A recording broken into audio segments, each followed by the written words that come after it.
Assalamualaikum warahmatullahi wabarakatuh. Apa kabar Anda? Kembali berjumpa dengan saya, Subna Arif dari Forum News Network, dan saya kali ini dengan manusia merdeka, Bung Said Didu. Assalamualaikum, Bang Said Didu. Waalaikumsalam warahmatullahi wabarakatuh. Ya, ini banyak sekali yang bertanya-tanya nih, Bang Said Didu, berkaitan dengan prediksi dari seorang epidemiolog yang memperkirakan bahwa Indonesia ini merupakan salah satu negara yang akan paling terakhir keluar dari pandemi. Dan fakta itu juga dibenarkan oleh sebuah riset yang dilakukan oleh WHO yang menyebutkan bahwa sekarang ini di bulan Juli ini kita termasuk yang terburuk ya pelaksanaan pengelolaan COVID di negaranya itu. Nah, ini kan dampaknya cukup serius kalau kita artinya krisis pandemi dan krisis ekonomi itu kan akan selalu beriringan. Jadi akan ya Bang Said. Nah, apa dampaknya kalau dari sisi ekonomi ini? Saya mungkin ingin menjelaskan dulu krisis ekonomi 98 sebagai perbandingan sekarang. Krisis ekonomi 98 itu tidak ada krisis kesehatan. Yang terjadi adalah krisis moneter karena nilai kurs yang tinggi sekali. Nah, kemudian kurs tinggi sekali sehingga perbankan menghadapi masalah, konglomerat berguguran semua karena tidak bisa membayar utangnya, maka terjadilah bantuan likuiditas perbankan. Karena saat itu menyelesaikan perbankan itu menyelesaikan perekonomian. Nah, BLBI saat itu jumlahnya masih ingat saya 667 triliun bantuan likuiditas Bank Indonesia kepada bank-bank untuk menambah likuiditasnya karena para konglomerat tidak bisa membayar utang dan aset-aset konglomerat itu disita oleh negara sebagai jaminannya. Nah, itulah dulu dibentuk BPPN, Badan Pengelola BPPN yang melakukan pengelolaan dan penjualan aset-aset para konglomerat saat itu. Dan kita tahu bahwa recovery-nya itu hanya tidak sampai 30%. Jadi maksudnya 667 triliun yang dikeluarkan oleh pemerintah saat itu kembali hanya 28%. Nah, dan panjang sekali prosesnya sehingga mulai dari, nah itu terjadi 98. Sekarang krisis yang terjadi sekarang yang saya perkirakan akan terjadi adalah bahwa ini krisis ekonomi, fiskal, dan moneter. Jadi 3 sekaligus. Saya ulangi, dulu itu hanya krisis moneter saja. Fiskal tidak ada, fiskal langsung ada IMF. Nah, saat ini krisis fiskal, moneter, dan ekonomi, dan krisis kepercayaan kepada pemerintah.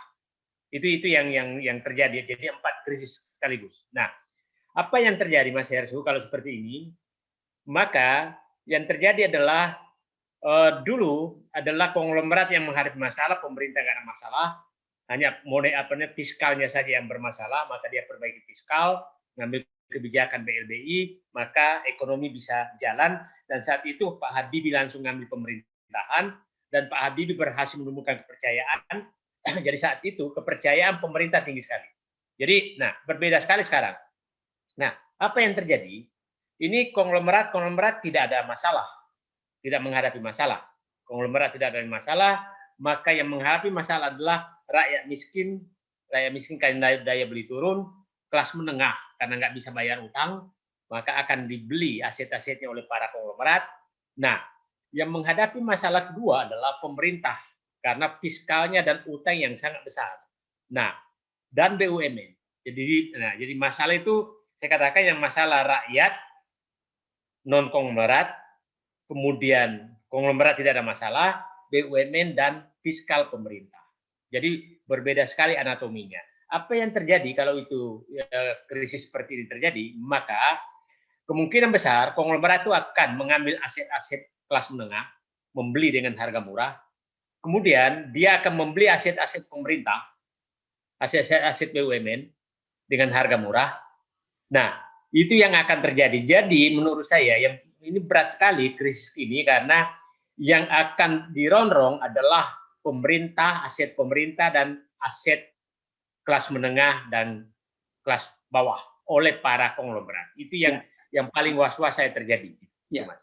Jadi artinya kalau sekarang ini kita sendiri sudah mulai teriak-teriak tentang cengkeraman oligarki, pasca pandemi ini, oligarki ini akan semakin sangat kuat dong cengkeramannya.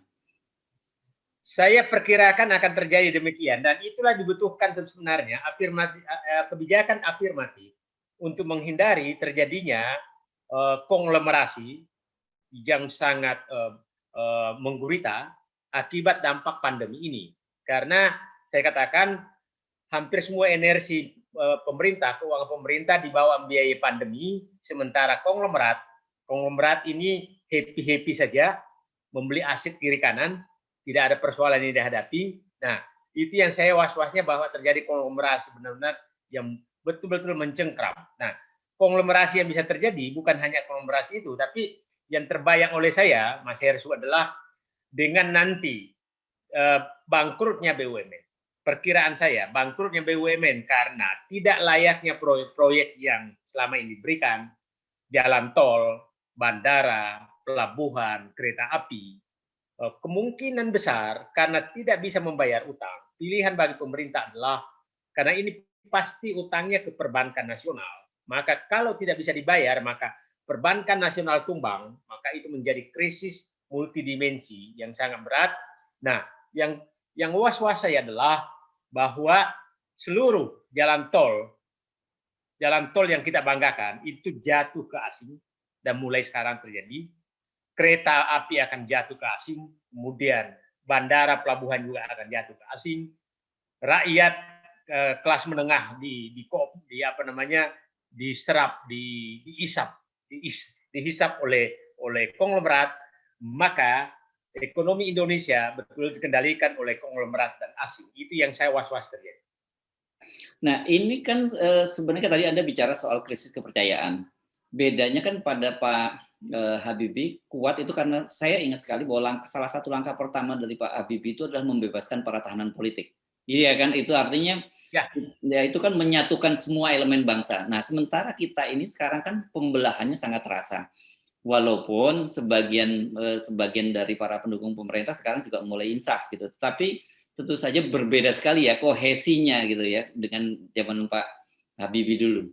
Jadi Pak Habibie mengambil langkah yang sangat ini adalah mengambil dulu kepercayaan masyarakat, memunculkan kepercayaan masyarakat, sehingga dia bisa melakukan langkah apa saja dengan kepercayaan sangat tinggi, dan pada saat juga internasional sangat percaya, sehingga kita masih ingat dari 16.700 rupiah dolar itu menjadi 6.000 rupiah per dolar saat itu dalam waktu tidak sampai sebulan. Jadi itu langkah yang sangat sangat besar, dan kepercayaan masyarakat juga itu betul-betul dilakukan dengan cara dulu menghentikan proyek strategisnya dia, termasuk pesawat yang dirancang N250, dan dia menyatakan saya menghentikan proyek ini, dan dia tentang sendiri. Akhirnya kepercayaan muncul dari internasional, dalam negeri, bahwa betul-betul Pak Habibie bekerja untuk bangsa dan negaranya, bukan untuk dirinya.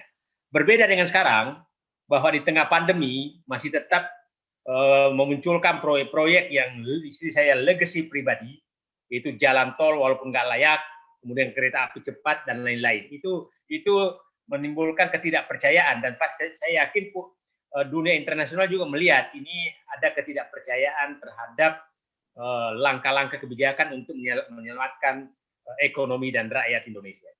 Ya, tapi kalau kita lihat perkembangannya sekarang ini, krisis yang terus berlanjut ini, bukankah praktis bahwa proyek-proyek mercusuar Presiden Jokowi itu walaupun tidak dihentikan akan dengan sendirinya terhenti, termasuk ibu kota baru?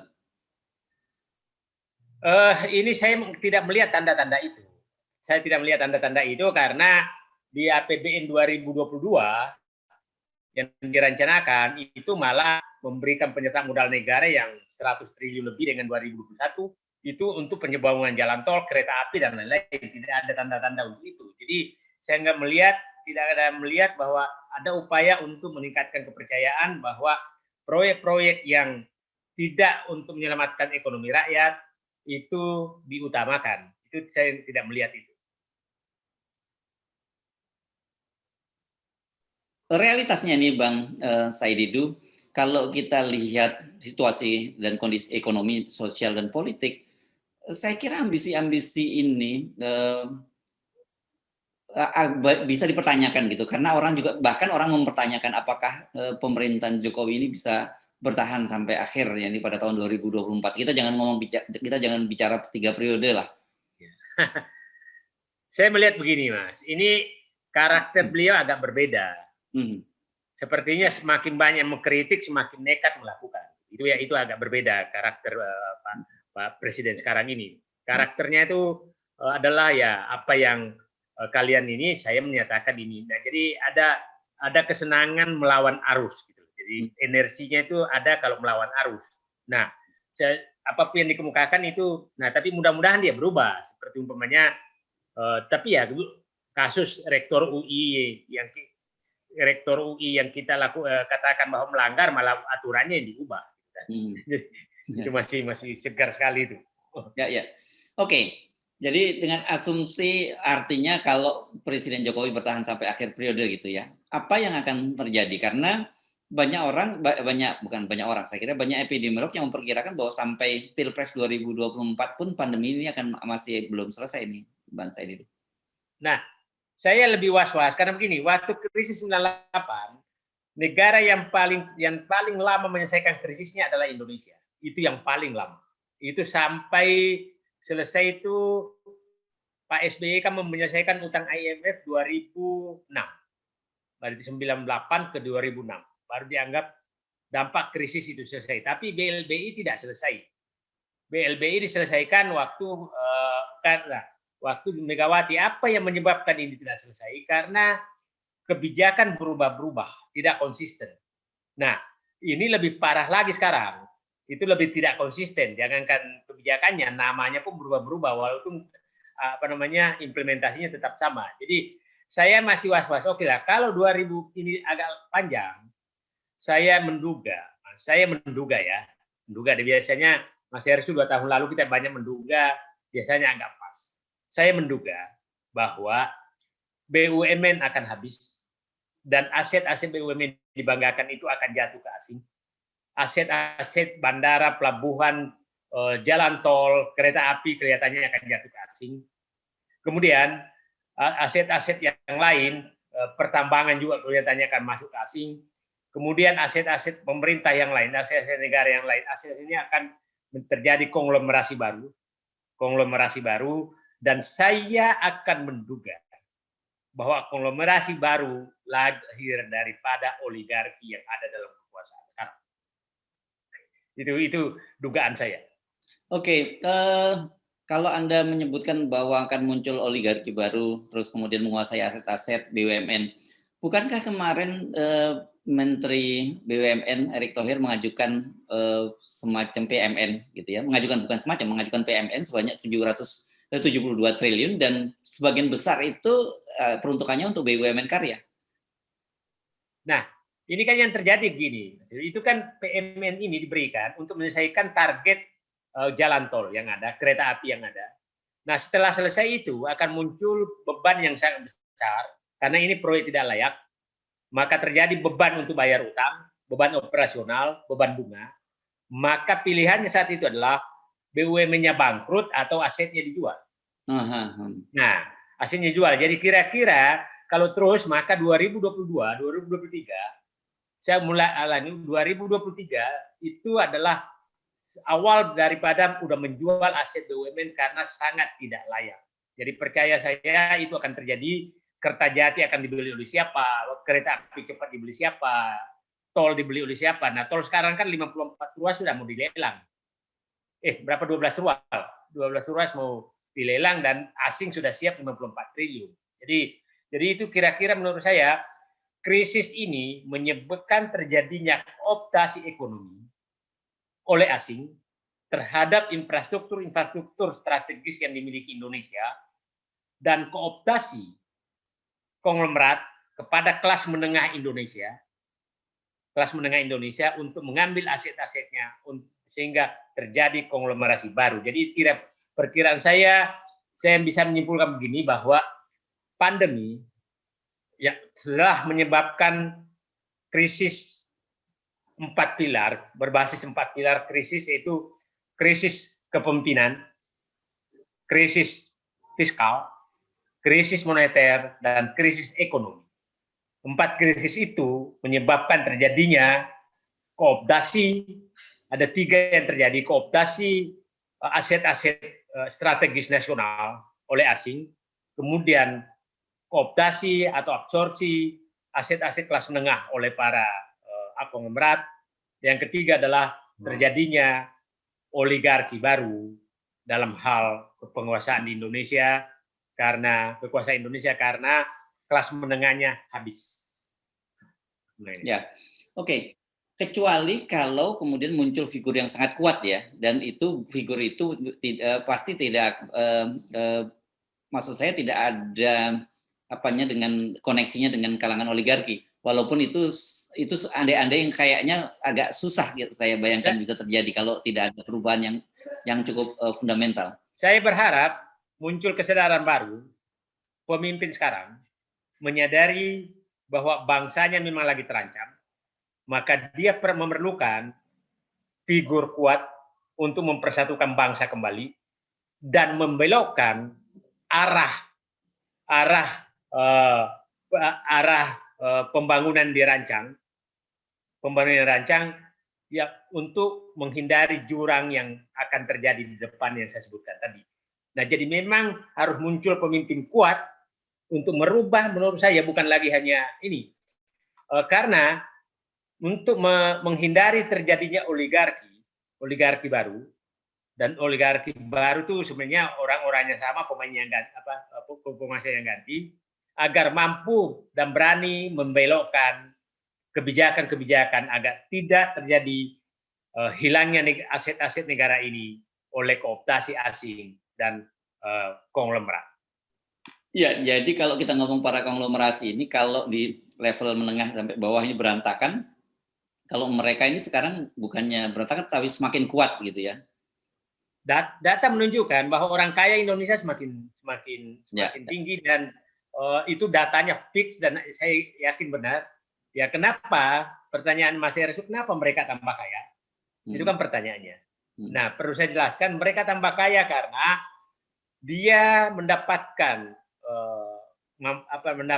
keuntungan yang sangat besar dari tingginya suku bunga SUN 6%, tingginya deposito khusus oleh mereka-mereka, dan dia membeli aset murah sekarang, beli hotel yang murah, kemudian beli perkebunan yang murah, beli ini rakyat yang murah. Nah, itulah kenapa dia tambah kaya. Dan yang tambah kaya sekarang juga menyebabkan karena dia bermain di bisnis kopi. Ya, baik. Terima kasih Bung Saididu. Jadi ini penting warningnya itu hal-hal yang buruk tadi yang terjadi. Kalau kita, para civil society ini tidak cepat sadar dan kemudian tidak muncul sebuah figur yang cukup kuat yang tidak terafiliasi lagi dengan oligarki. Walaupun itu kelihatannya dengan sistem politik kita sangat berat, tapi bukan tidak mungkin kita bisa melakukan itu ya. Ya, saya pikir persyaratannya untuk tidak terjadi seperti itu, maka saya katakan kooptasi negara ini bisa terjadi apabila muncul pemimpin yang kuat. Yap. Oke, baik. Terima kasih. Saya Didu. Assalamualaikum warahmatullahi wabarakatuh. Terima kasih. Assalamualaikum. Waalaikumsalam warahmatullahi wabarakatuh.